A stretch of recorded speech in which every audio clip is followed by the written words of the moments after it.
अस्सलाम वालेकुम, कैसे हैं आप लोग। उम्मीद है ठीक होंगे। Welcome to my YouTube channel और मेरा नाम है डॉक्टर मोहम्मद शफाक। आज की वीडियो में हम बात करेंगे एक और मेडिसिन के ऊपर। मेडिसिन का नाम हमारे पास है अल्केरिस। अल्केरिस मेडिसिन क्यों यूज़ की जाती है, अल्केरीज भी कह सकते हैं, अल्केरिस भी कह सकते हैं, जो भी आपको बेहतर लगे।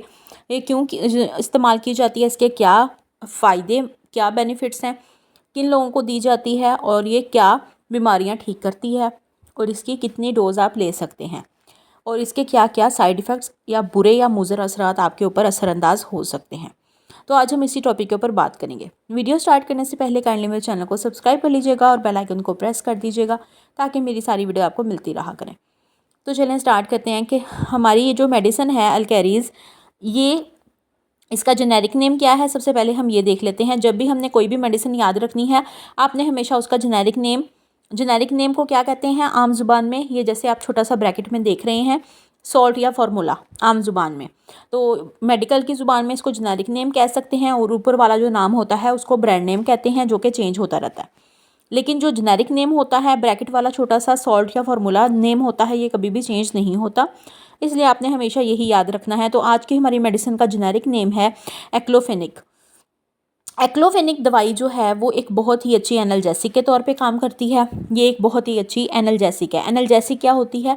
एनाल्जेसिक उस दवाई को कहते हैं जो कि पेन किलर के तौर पे काम करती है, जो आपके दर्द को ठीक करती है। अब वो दर्द आपके घुटनों में भी हो सकता है, आपकी कमर में भी हो सकता है, आपके दर्द में गर्दन में भी हो सकता है, सर दर्द भी हो सकता है, दाढ़ का दर्द भी हो सकता है, जोड़ों का दर्द भी हो सकता है।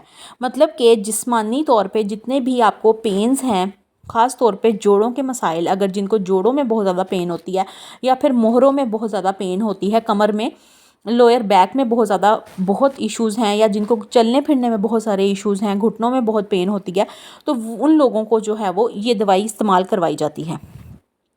ये बिल्कुल उसी तरह से थोड़ा थोड़ा काम करती है जैसे आपकी डिक्लोफेनिक होती है, उसी तरह से कुछ हद तक एक्लोफेनिक भी देखी जाती है। मतलब ये उसी क्लास में आती है, पेन किलर्स या एनाल्जेसिक की क्लास में इसका भी ताल्लुक है।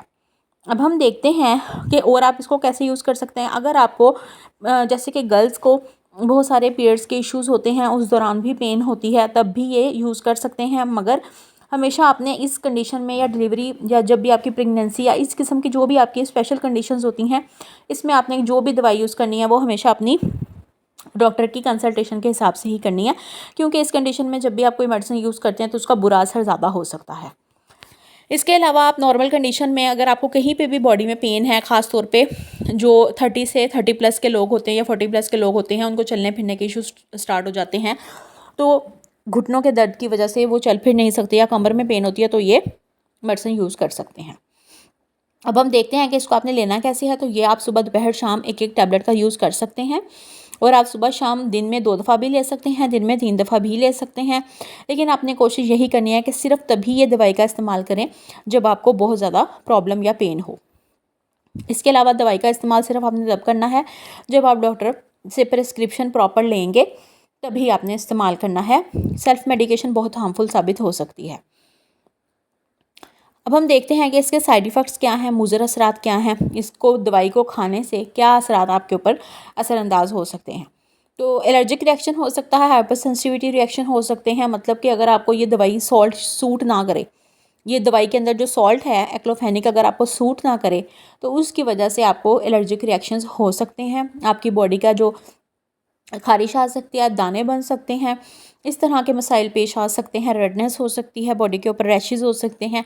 मतलब जो एलर्जिक कंडीशन होती है ना, वो सिस्टम आपका शुरू हो जाएगा, जो कि आपके लिए प्रॉब्लमेटिक होगा। तो आप एंटी एलर्जिक टैबलेट का यूज़ कर सकते हैं और नेक्स्ट टाइम अपने डॉक्टर को बता सकते हैं कि इसके अलावा आपको कोई भी ऑल्टरनेट सॉल्ट दे सकता है वो।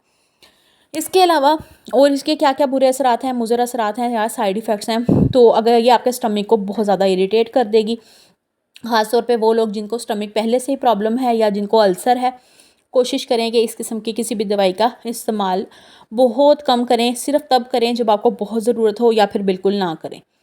इसके अलावा ये आपके वॉमिटिंग, कॉन्स्टिपेशन, कब्ज़ के इश्यूज़ भी क्रिएट कर सकती है, सर चकरा सकता है, डिजीनेस हो सकती है आपको। इस तरह के कुछ प्रॉब्लम्स भी आपके साथ आपको फेस करने पड़ सकते हैं। दवाई का इस्तेमाल आपने सिर्फ तब करना है जब आपको ज़रूरत हो, क्योंकि ये दवाई गुर्दों के ऊपर भी बुरा असर डाल सकती है।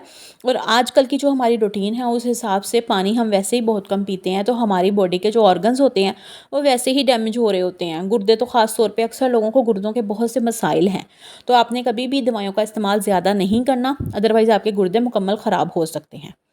उम्मीद है आपको वीडियो अच्छी लगी होगी, समझ आई होगी। कोई क्वेश्चन हो तो पूछ सकते हैं। अपना बहुत सारा ख्याल रखिएगा और मुझे भी दुआ में याद रखिएगा और हमेशा सपोर्ट करते रहिएगा। वीडियो को ज़्यादा शेयर कीजिएगा और चैनल को सब्सक्राइब कीजिएगा। मिलेंगे इंशाल्लाह अगली वीडियो में। अल्लाह हाफ़िज़।